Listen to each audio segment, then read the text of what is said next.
Bismillahirrahmanirrahim. Assalamualaikum warahmatullahi wabarakatuh. Alhamdulillahirabbil alamin wassalatu wassalamu ala asyrafil anbiya'i wal mursalin wa ala alihi wa sahbihi ajma'in, amma ba'd. Alhamdulillah, bersyukur kita kepada Allah Subhanahu wa taala kerana limpah dan kurnianya dapat kita bersama-sama untuk mendengarkan pembentangan ulasan kritis video yang akan dibentangkan pada hari ini. Sebelum saya mulakan, izinkan saya untuk mengucapkan ribuan terima kasih dan penghargaan kepada Puan Zawiyah binti Baharom kerana dengan bimbingan dan tunjuk ajar daripada beliau dapat saya menyiapkan pembentangan ulasan kritis video tugasan ketiga PAWK 3013 pengucapan awam. Baik, sebelum saya mulakan pembentangan, izinkan saya untuk memperkenalkan diri terlebih dahulu. Nama diberi Muhammad Al-Fatih bin Abdullah, pelajar siswa pendidikan Islam 9 SMP Pendidikan Islam 3, ambilan Jun 2020, keluaran 2024. Baik, tajuk video yang akan kita kupas pada hari ini adalah nilai-nilai murni dan perpaduan teras kesejahteraan dan kemakmuran negara yang disampaikan oleh pemidato Saudari Anis Hazirah binti Zakaria, yang mana durasi video tersebut adalah 13 minit 20 saat. Baik, struktur ataupun elemen yang akan dinilai daripada video pembentangan ini adalah, yang pertama, ciri-ciri pengucapan awam yang baik. Yang pertama adalah struktur organisasi. Yang kedua adalah gaya berbicara. Yang ketiga adalah bahasa dan pengucapan, penguasaan topik. Dan yang keempat adalah bahasa tubuh. Yang kelima adalah kontak mata, ya. Yang keenam adalah penggunaan alat bantu serta waktu pengucapan. Baik, jadi berikut merupakan antara perkara yang ataupun elemen pengucapan awam yang baik yang akan kita ulas sebentar lagi. Baik, kita pergi kepada elemen yang pertama, iaitu struktur dan organisasi.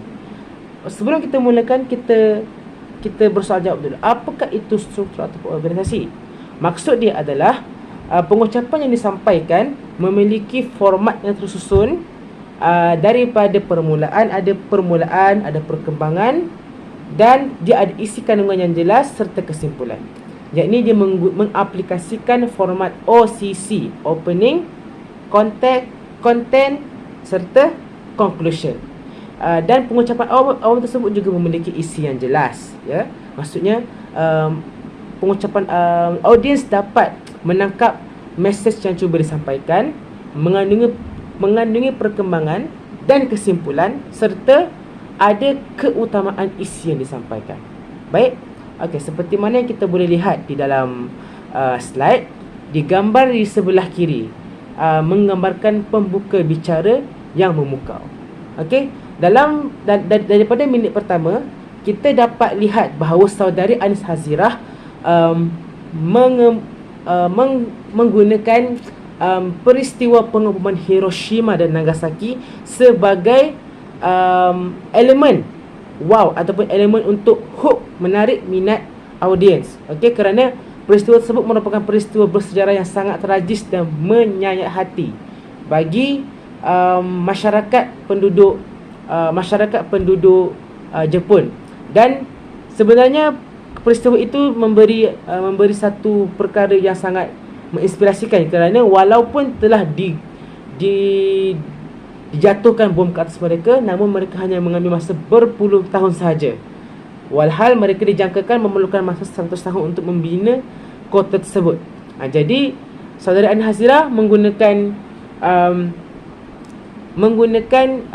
pembuka bicara yang sangat memukau serta menarik. Dan yang kedua, seperti mana kita boleh lihat di dalam slide yang kedua, gambar di sebelah kanan, Saudari Anis Hazirah menyusun isi mengikut keutamaan. Baik, di dalam minit keempat, Saudari Anis Hazirah mengemukakan 5 isi yang akan beliau kupas di sepanjang pidato beliau. Jadi ini menunjukkan bahawa saudari Anis Hazirah mengaplikasikan penstrukturan ucapan yang sangat sistematik, jelas dan mengandungi forma osisi yang jelas dan baik. Baik, seterusnya kita pergi pula kepada elemen gaya berbahasa. Apa itu gaya berbahasa? Gaya berbahasa ni bermaksud ianya melibatkan intonasi suara, kecepatan suara, kecepatan berucap, laras bahasa serta variasi suara. Variasi suara ni macam mana? Variasi suara ni maksudnya suara dia tidak mendatar. Dia seorang pengucap yang baik, dia mampu mengawal lenggok bahasa dia untuk menarik perhatian audiens. Tidak datar sahaja yang menjadikan pengucapan awam menjadi bosan. Seperti mana yang kita boleh lihat di dalam pengucapan beliau memberikan kata-kata. Beliau kata-kata sebagai contohnya, kita jangan pernah lupa, masa tidak akan pernah menunggu kita. Bangunlah anak bangsa, kita ubah Malaysia. Di sini saudari Anis Hazirah menggunakan intonasi yang tinggi, rendah, sesuai dengan konteks ucapan beliau untuk memancing emosi audiens. Jadi dengan itu audiens akan lebih bersemangat ataupun lebih teruja untuk mendengar lagi ucapan beliau. Namun pada minit ke-7 42 saat, ucapan beliau menjadi agak sedikit laju, yang menyebabkan saya sebagai pendengar, bukan sebagai audiens, saya perlu replay balik ucapan tersebut 2-3 kali baru saya boleh faham. Ini merupakan satu perkara yang boleh ditambah baiklah. Walau bagaimanapun secara keseluruhan gaya berbahasa yang digunakan oleh saudari Anis Hazirah mencapai standard yang baiklah. Beliau mampu mengawal intonasi dengan baik, kecepatan berucap, laras suara serta variasi suara dengan baik dan mantap. Baik, yang ketiga adalah bahasa dan pengucapan. Bahasa dan pengucapan ni apa? Baik, bahasa dan pengucapan ni ianya termasuk dalam konteks kesesuaian laras bahasa. Laras bahasa ni maksud dia adalah penggunaan kata-kata jenis kata-kata yang sesuai dengan tahap audiens. Sebagai contoh, kalau kita bercakap dengan budak-budak sekolah rendah, kita tak boleh menggunakan bahasa yang rumit, bombastik dan sebagainya. Kita kena menggunakan bahasa yang ringkas dan mudah dipahami, kerana murid-murid mereka tak mampu nak proses. Mereka tak tahu lagi penggunaan kosakata yang berat-berat ni, penggunaan laras bahasa yang berat-berat. Sebagai contoh, darsa-warsanya, dalam erti kata lain. Murid-murid, bagi mereka perkara itu tidak memberikan apa-apa makna. Murid-murid cuma nak tahu apa yang kita sampaikan secara ringkas, padat, jelas dan mereka boleh faham. Tapi bagi mereka yang berada pada tahap IPT ataupun dalam golongan menteri, kita boleh menggunakan laras bahasa yang agak tinggi bagi memberikan satu elemen wow di dalam pengucapan kita. Kerana bagi golongan berpendidikan, penggunaan laras bahasa yang tinggi sangat diperlukan untuk memberi kepuasan serta impak kepada pendengar. Selain daripada itu juga, penggunaan kosakata yang pelbagai. Tidak menggunakan kata-kata secara berulang-ulang. Sebagai contoh, perkataan jadi, dia tak ulang 2-3 kali. Dia menggunakan sekadar perkataan jadi, lepas tu perkataan maka, lepas tu dia tukar pula pergi maka daripada itu. Jadi dengan ini audiens menjadi tidak jemu mendengar kata-kata yang disampaikan. Begitu. Jadi lebih kurang begitulah. Dan kalau kita boleh tengok dalam slide, contoh yang digunakan adalah penggunaan kata peribahasa. Okey, di dalam pidato yang disampaikan oleh Saudari Anis Hazirah, beliau menggunakan kata peribahasa yang saya boleh tangkap ada dua yang beliau gunakan. Yang pertama, pada minit ke-6 beliau menggunakan peribahasa berpahit-pahit dahulu, bermanis-manis kemudian. Dan beliau juga menggunakan kata peribahasa yang lain yang pertama seperti beliau menggunakan peribahasa ibarat telunjuk lurus, kelingking berkait, yang menunjukkan kepura-puraan masyarakat Malaysia dalam bersikap bersatu padu. Lebih kurang begitulah. Jadi beliau menggunakan kata peribahasa yang berkait rapat dengan konten ucapan beliau. Jadi di sini audiens mendengar pun, audiens daripada kalangan IPT pun, mereka dengar, mereka rasa macam wow, sangat terbaik pengucapan beliau, kerana ini menunjukkan kepetahan berbicara seorang pengucap. Begitu. Dan yang kedua adalah laras bahasa yang sesuai dengan audiens. Okey, seperti mana kita tahu bahawa sasaran audiens Saudari Anis Hazirah adalah daripada kalangan siswa IPT serta orang-orang besar seperti Datuk Seri Panglima, menteri-menteri dan sebagainya. Dan yang ketiga adalah kosakata pelbagai lah. Baik, yang keempat adalah penguasaan topik. Baik, elemen penguasaan topik merupakan satu perkara yang sangat penting bagi seorang pengucap awam. Ini kerana dengan menguasai topik yang baik, seorang pengucap itu mampu untuk mengolah pengucapan beliau sesuai dengan topik yang dibicarakan, dengan topik yang ingin disampaikan, dan mampu memberikan pengucapan yang beri impak positif kepada para pendengar. Jika sekiranya seseorang pengucap awam itu tidak menguasai topik, maka ucapan beliau akan terasa seperti kosong, hampa, serta audiens pun menjadi tertanya-tanya, dia nak sampaikan apa sebenarnya kan? Sebab dia pun tak tahu apa yang dia cuma nak sampaikan, sebab dia tak kuasai topik itu dengan betul.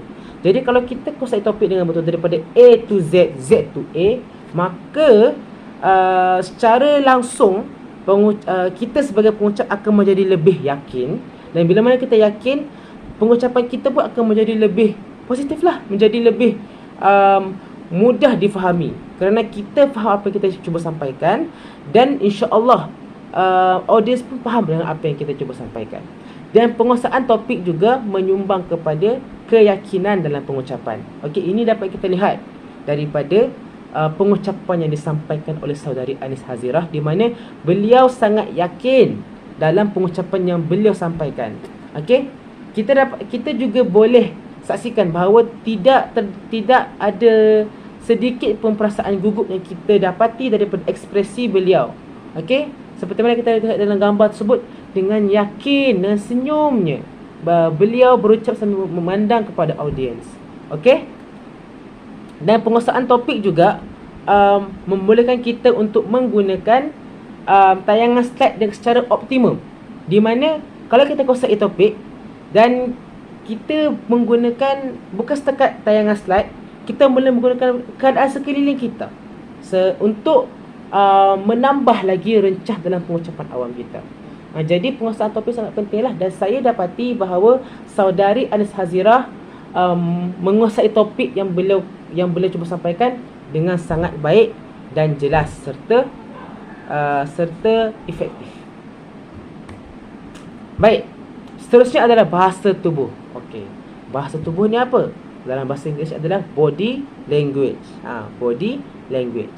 Body language ni dia menyebabkan gerakan tubuh, gerakan muka, riak wajah, gerakan tangan. Jadi kalau kita perhatikan dalam pengucapan awam, kita tak kisah sama ada pemidato ke, guru besar ke, penceramah ke, kita akan dapati bahawa mereka semua menggunakan isyarat tangan sambil mereka berucap. Okey, dan dengan isyarat tangan sebenarnya ianya mampu memberikan impak kepada pengucapan yang kita sampaikan di mata audiens. Okey, menunjukkan bahawa kita ni sangat yakin dan bersahaja. Jadi ucapan kita sampaikan juga menjadi mudah diterima oleh audiens. Okey, seperti mana kita boleh tengok dalam slide. Okey. Okey, tengok gambar yang sebelah bawah tu. Tengok bagaimana beliau mengangkat tangan sambil menunjukkan ekspresi muka yang sangat jelas. Jadi kalau ketika mana audiens melihat ekspresi muka beliau, jadi audiens akan menjadi wow gitu. Wow. Apa yang beliau sampaikan ni sangat memberi kesan kepada diri aku, kata audiens. Jadi begitulah lebih kurang peranan, sedikit sebanyak peranan gerakan tangan. Dan kita boleh tengok pula pada gambar yang kedua tu. Jadi ketika pada minit ke-5 atau minit ke-4 hingga minit ke-5, ketika mana saudara Anis Hazirah membentangkan 5 isi tajuk beliau menggunakan isi tajuk yang ke-5 seperti mana kita boleh tengok dalam slide. Kita boleh saksikan bahawa beliau ketika mana beliau menyatakan kenyataan atau impian, beliau mengangkat tangan beliau mengisyaratkan kenyataan atau impian selaras. Jadi di sini sekiranya kita melihat pidato tersebut, kita sendiri akan merasa ketegangan dan kepentingan serta impak perasaan yang disampaikan oleh saudara Anis Hazirah melalui pidatonya tersebut. Jadi gerakan tangan sangat penting dalam memberikan perasaan, memberikan impak kepada audiens, impak tambahan kepada audiens. Dan yang seterusnya adalah kontak mata. Kontak mata ni apa? Penting ke dalam pengucapan awam? Penting, sangat penting. Dan sangat penting kalau kita tak buat, maka pengucapan awam kita menjadi cacat. Kenapa begitu pula? Kerana kontak mata mengisyaratkan bahawa kita memberi perhatian kepada audiens serta kita menghormati audiens kita. Bukankah orang tua-tua pernah berkata, nak cakap dengan orang, pandang wajah orang tersebut. Jadi maka kalau kita nak bercakap dengan audiens, kita kena pandang wajah audiens, kita kena pandang mata mereka. Disebabkan kita bercakap dengan ramai orang, maka kita kena pandang semua audiens kita.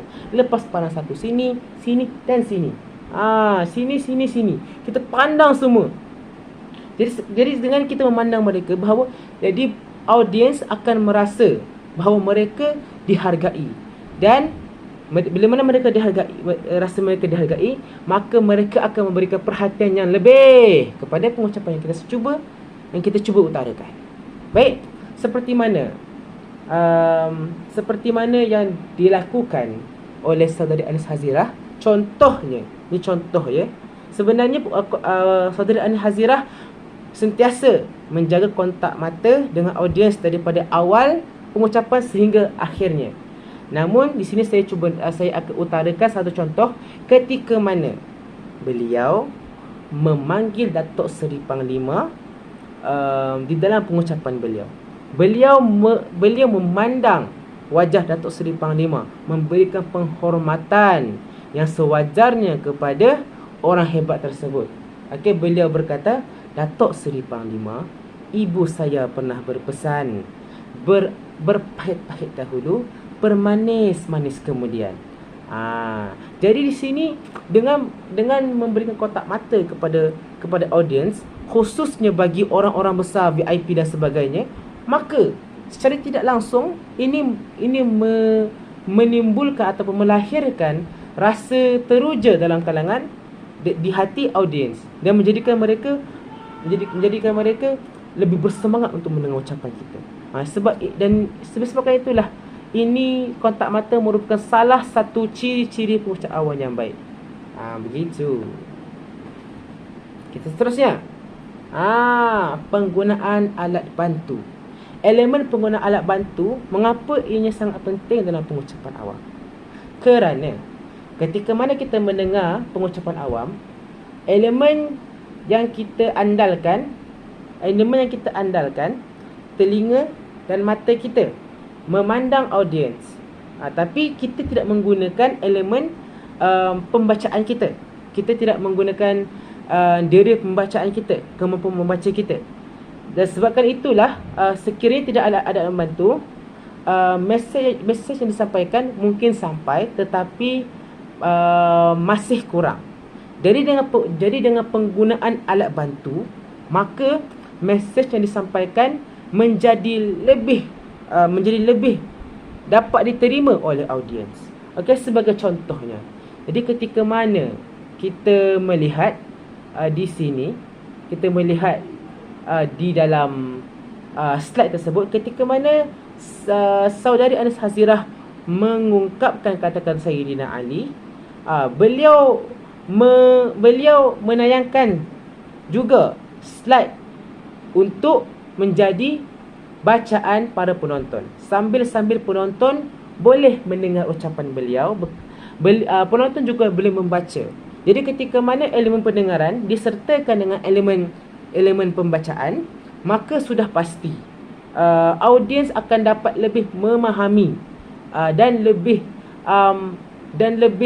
dapat menghayati maksud yang cuba disampaikan oleh saudari Anis Hazirah. Jadi ini salah satu penggunaan salah satu peranan alat bantu. Dan selain daripada itu juga, pada akhir video di minit ke-13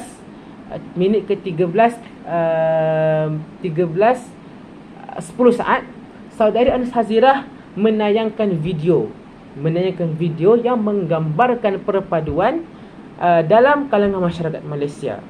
Jadi di sini para audiens boleh melihat secara keseluruhan mesej, maksud ataupun tujuan daripada pidato yang disampaikan oleh saudari Anis Hazirah dalam satu video tersebut, yang menunjukkan bahawa kita sebagai masyarakat yang berbilang kaum seharusnya kena saling bersatu padu dan memantapkan perpaduan di antara kita demi melahirkan masyarakat integrasi nasional, begitu. Jadi dengan penggunaan alat bantu sudah semestinya, tak dapat dinafikan lagi, memang membantu audiens untuk memahami mesej yang cuba disampaikan oleh pengucap di hadapan. Baik, dan seterusnya adalah waktu pengucapan. Baik, waktu pengucapan perlu dijaga dengan sebaiknya. Kenapa? Kerana ini menggambarkan sifat profesional, keprofesionalan ataupun sifat profesional seorang pengucap di hadapan. Okey, sebagai contoh, sekiranya kita diberikan masa 1 jam untuk berucap berkenaan topik ataupun bidang yang kita perlu sampaikan, maka kita perlu menggunakan 1 jam tersebut dengan sebaiknya, secara optimum, tidak lebih dan tidak kurang. Sekiranya kalau terlebih, ianya akan mengganggu perjalanan majlis. Kerana menjadikan majlis tersebut menjadi drag, dan audiens akan mula menjadi bosan. Dan sekiranya kurang pula, maka apa jadi? Maka majlis tersebut akan menjadi sendu kerana kosong. Tidak ada apa-apa lagi benda yang perlu diisi. Walhal waktu pengucapan kita ada lagi, bagi contoh 5 hingga 10 minit ataupun 20 minit. Jadi waktu pengucapan ini boleh diisi. Yang kosong tadi itu boleh diisi. Sebab kalau pengucap itu seorang yang pengucap yang baik, maka dia boleh mengisi waktu yang kosong tersebut dengan kisah ke, dengan cerita-cerita yang mana dia boleh kaitkan dengan tajuk dan cuba yang dia telah ataupun sedang sampaikan. Maka daripada itu sudah semestinya waktu pengucapan ini dijaga. Waktu pengucapan ini dijaga oleh setiap pengucap awam. Tidak kisah sama ada dalam kalangan guru, dalam kalangan pemidato, pensyarah, penceramah, ustaz-ustaz dan sebagainya. Kerana ini menggambarkan sifat profesionalisme dalam diri seorang pengucap. Sekiranya waktu pengucapan tak dijaga, maka ini menunjukkan ketidakkompetennya seseorang itu dalam melaksanakan sesuatu. Okey, sebagai contoh, di dalam video di dalam pidato yang disampaikan oleh Saudara Anis Hazirah, kita boleh dapati bahawa masa yang beliau gunakan untuk menyampaikan pidato beliau adalah 13 minit 20 saat. 13 minit 20 saat. Maksudnya bertepatan dengan waktu pengucapan yang telah diperuntukkan untuk beliau. Ini menunjukkan bahawa Saudari Anis Hazirah sangat profesional, mampu menguasai topiknya dengan baik, serta mampu untuk menyampaikan apa yang dicuba sampaikan dengan jelas, tepat, berimpak, efektif dalam masa yang ditetapkan. Ini menunjukkan bahawa Saudari Anis Hazirah sangat profesional dalam menjadi seorang pengucap awam. Okey. Dan disebabkan itu jugalah daripada elemen pengucapan awam yang baik yang telah kita kupas, kita boleh simpulkan bahawa Saudari Anis Hazirah merupakan seorang pengucap yang baik. Pengucap yang baik. Yalah, kalau dia tak baik, mana tak juaranya kan? Gitu. Jadi di sini kita boleh menyimpulkan daripada pidato yang kita ulas sebentar tadi, kita dapat simpulkan bahawa pidato Saudari Anis Hazirah telah berjaya memberikan kesan dan impak yang positif kepada para audiens. Hal ini dapat kita lihat daripada kontak mata yang tidak lekang daripada audiens kepada beliau. Okey? Sekiranya kita tengok video tu, kita boleh pastikan, kita dapat lihat bahawa audiens tidak berganjak mata daripada menyaksikan pengucapan yang disampaikan oleh Saudari Anis Hazirah. Dan kita juga dapat mendengar tepukan gemuruh daripada audiens setelah selesai pidato tersebut pada minit ke-13 20 saat, menunjukkan bahawa audio berpuas hati terhadap pidato yang telah disampaikan oleh pengucap. Jadi di sini kita dapat menyimpulkanlah bahawa Saudari Anis Hazirah telah berjaya memberikan impak yang positif terhadap audiens melalui ucapan pidato yang telah beliau sampaikan. Okey. Jadi secara kesimpulannya, seorang pengucap awam yang baik haruslah menjaga serta menerapkan ciri-ciri pengucap awam yang baik dalam diri mereka, agar para audiens dapat mesej yang kita cuba sampaikan dengan baik, serta kita juga mampu untuk menyampaikan mesej tersebut dengan lebih berkesan, lebih profesional, serta lebih baiklah pada masa akan datang. Baik, sekian. Wabillahi taufiq wal hidayah. Wassalamualaikum warahmatullahi wabarakatuh.